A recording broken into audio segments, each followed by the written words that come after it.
Welcome back, my friends. As you might remember, we were building this birthday countdown, which is a program which asks me, for example, which year you were born in, which month and which day. And once I tell it all this information, it tells me a little bit more about my birthday. For example, it tells me that my birthday was on a Monday and my next birthday, which will be next year, will be on a Tuesday. Now we are going to move forward and we are going to build a countdown towards my next birthday.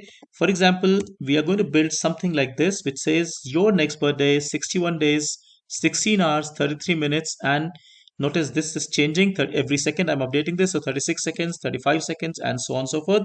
Now this timer, this countdown will run until my next birthday and then it will stop.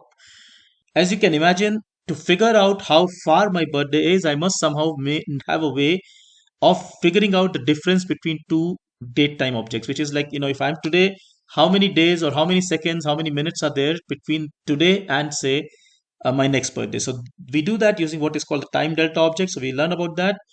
Then we will know how to interpret this object using the percentage, the floor division. So this is the modulo, this is the floor division, and what is called the div mod operator. Now, these operators are quite powerful. They can be used in a lot of contexts. We'll see one usage of them in our program.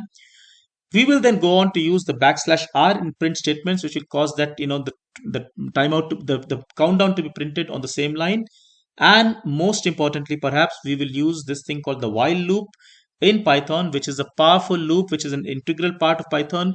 It allows us to repeat things till a certain condition becomes false. Now, this is obviously important, again, used in a lot of context. So, in short, by building this countdown, yes, we are going to have fun, but we are also going to learn a lot of new concepts in Python. Take care. Thank you so much.